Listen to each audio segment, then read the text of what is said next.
Your governor is watching Arkansas agriculture collapse in real time, and she's doing nothing about it.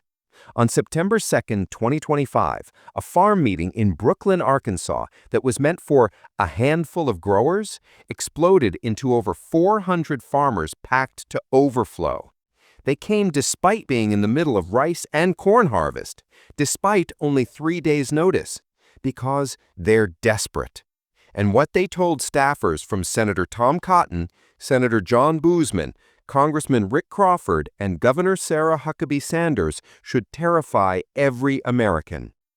If there's no emergency funding this year, there will be 1 out of 3 farmers who will file bankruptcy. Those aren't activist words. That's Chris King, a Woodruff County farmer speaking for hundreds of operations facing extinction. And Arkansas Rice Growers Association chairman, who farmed through the devastating 1980s farm crisis, says this is worse. I've never seen this kind of look in farmers' eyes. It's fear, and it's based in undeniable facts. The facts? Chapter 12 farm bankruptcy filings in Arkansas, 45 in Q1 2024, 88 in Q1 2025. That's a 96% increase in 1 year. Arkansas now leads all southern states in farm bankruptcies.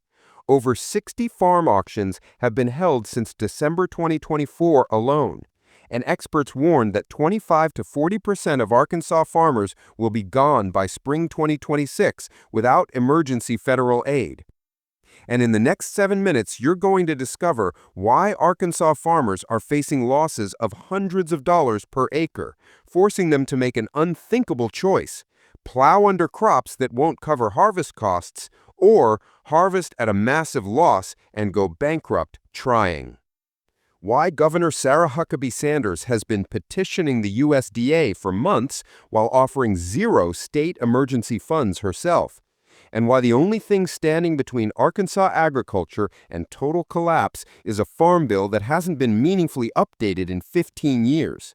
This isn't about politics. This is about the people who feed America being systematically destroyed.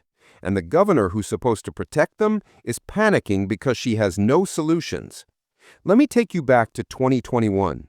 Commodity prices were strong. Corn, soybeans, rice, cotton, all bringing decent returns. Farmers invested in new equipment, upgraded technology, expanded operations. The mood was cautiously optimistic. Arkansas agriculture generates $24.3 billion annually. That's 14.5% of the state's entire economy.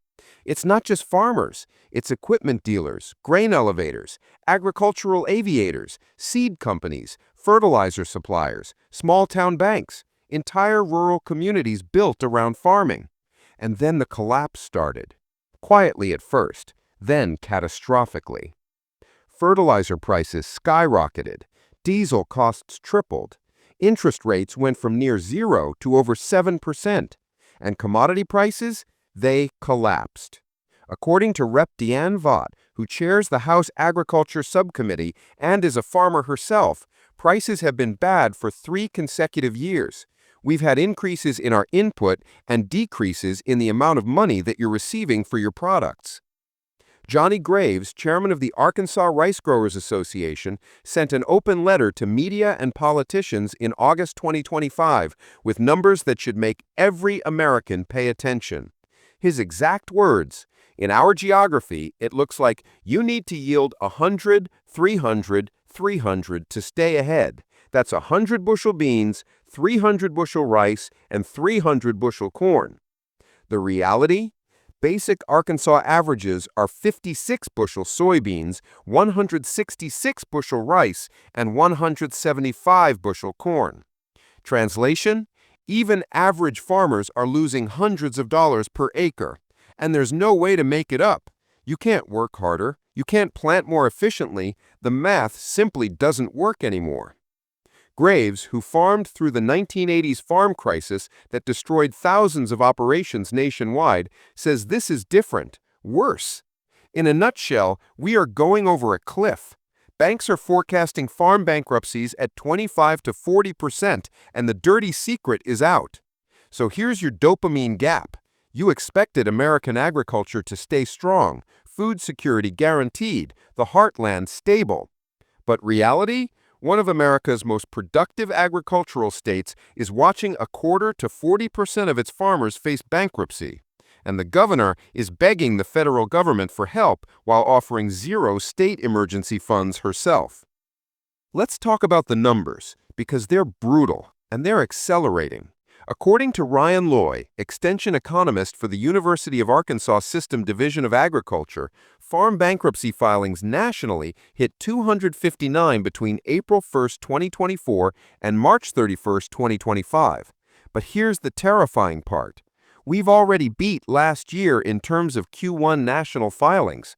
Once you see this on a national level, it's a clear sign that financial pressures that we saw before in the 2018 and 19 are kind of re-emerging. But it's worse this time because unlike 2018 to 19, there is no Farm Bill safety net. The reference prices that trigger payments when commodity prices drop below a certain level, they were set 15 years ago. Brandu Renicky-Carroll, Director of Commodity Activities for the Arkansas Farm Bureau, explains it perfectly. The current reference prices that those programs are based on were set about 15 years ago, and they do not adequately reflect the cost of production, and that's why you see those huge losses that farmers are going to have this year. And farmers are filing under both Chapter 12 and Chapter 7. Chapter 12 allows farmers to reorganize and try to survive. It was introduced in 1986 at the height of the last major farm crisis. Chapter 7 is liquidation. Your farm gets sold. Everything you built is gone. You're done. Arkansas has seen over 60 farm auctions since December 2024. That's liquidations. Families watching generational farms sold piece by piece to pay creditors. Equipment, land, livestock, everything. Joe Menser, president of the Agricultural Council of Arkansas, told state lawmakers in September, "Personally, I think it's 1 out of 3 people if nothing happens. 1 in 3 Arkansas farms gone by spring 2026. That's not a projection. That's what agricultural leaders with decades of experience believe is coming." So why is this happening? How did we go from optimism in 2021 to existential crisis in 2025? It's 4 forces converging simultaneously. Force 1, input costs exploding while commodity prices collapsed. Fertilizer prices skyrocketed after Russia invaded Ukraine. Supply chains disrupted. Diesel went from under $2 per gallon to over $5 in some areas. And commodity prices, they collapsed. According to Andrew Grobmere, executive director of the Agricultural Council of Arkansas, farmers are facing losses of the tune of hundreds of dollars per acre. When you're farming thousands of acres, that's catastrophic. A 3,000-acre operation losing $200 per acre, that's $600,000 in losses for a single growing season. The force number 2, the outdated Farm Bill safety net. The 2018 Farm Bill was designed to protect farmers from exactly this scenario. Reference prices set floors. If commodity prices drop below the reference price, farmers get payments to make up the difference. It's a safety net. But those reference prices were set when fertilizer was cheap, diesel was $2 a gallon, and interest rates were near zero. They don't reflect 2025 reality. Carroll explains it perfectly. Even if a new farm bill is passed before the end of the year, the payments farmers would get from the new reference prices wouldn't come until 2025 or 2026. It takes the complete marketing year of every crop before they determine the actual market price of the crop and the reference price. Those payments aren't made for the full year until the end of the marketing year. That means October or November of 26. Translation: even if Congress passes a new farm bill tomorrow, farmers won't see money until fall 2026, a year and a half from now. Most won't survive that long. Force number 3, the downstream collapse.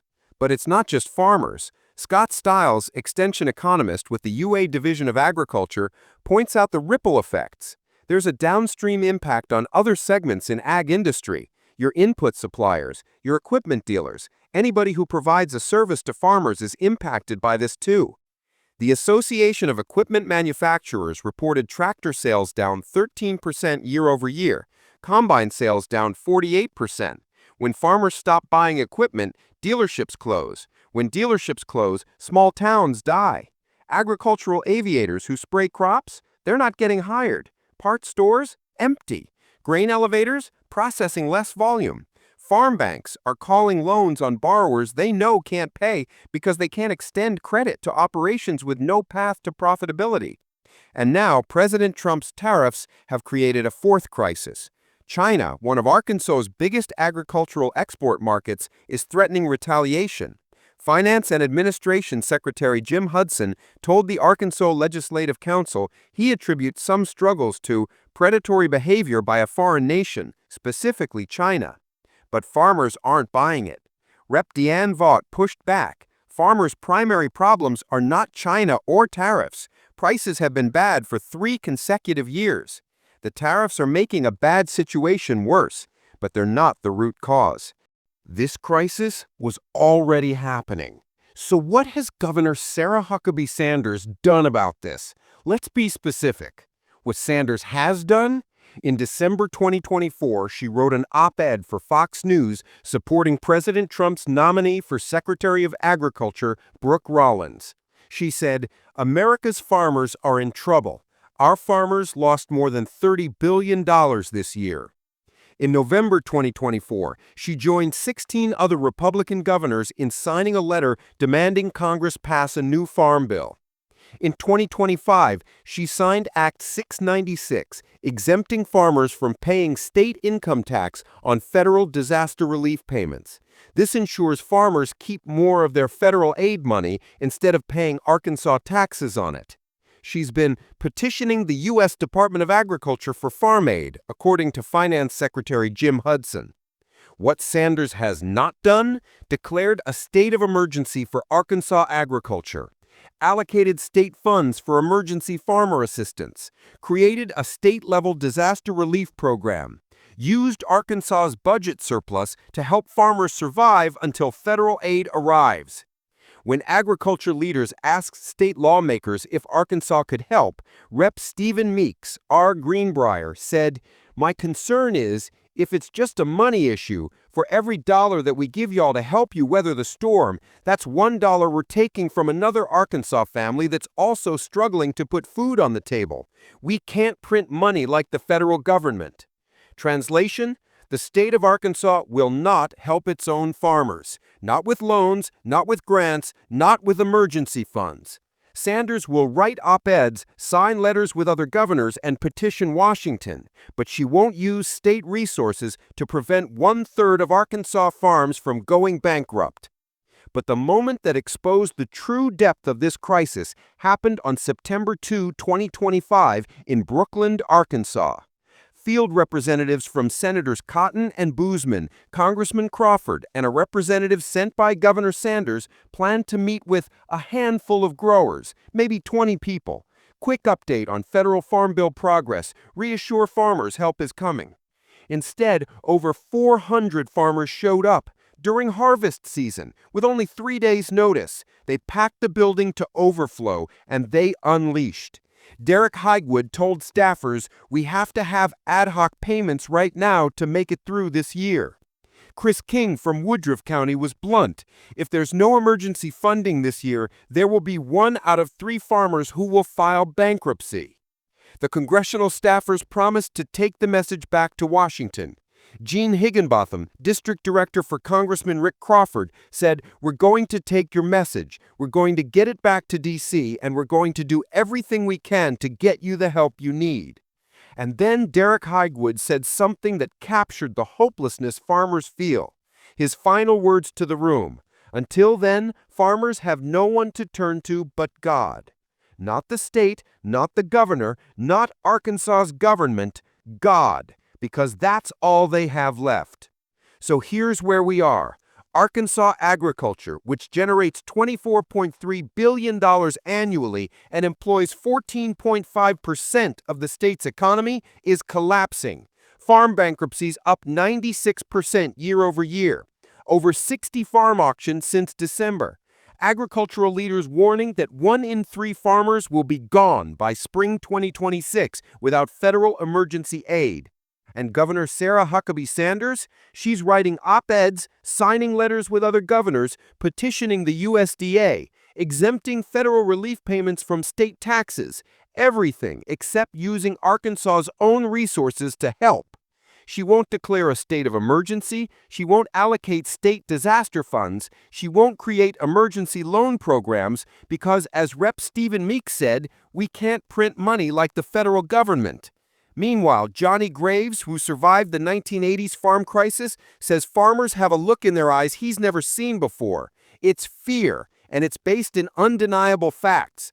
Farmers who need to average 100 bushel soybeans, 300 bushel rice, and 300 bushel corn just to break even, when reality is 56, 166, and 175 bushels. Arkansas farmers aren't destroying their crops out of protest. They're destroying them because the math says harvesting and selling at current prices costs more than plowing them under. It's cheaper to walk away from the work you've already done than to complete it and go bankrupt. That's not agriculture, that's catastrophe. And the governor who's supposed to lead Arkansas through this crisis is doing nothing except begging Washington for help while refusing to use her own state's resources. 1 in 3 Arkansas farms gone by spring 2026. That's not a prediction anymore, that's a countdown. And Sarah Huckabee Sanders is watching it happen from the sidelines.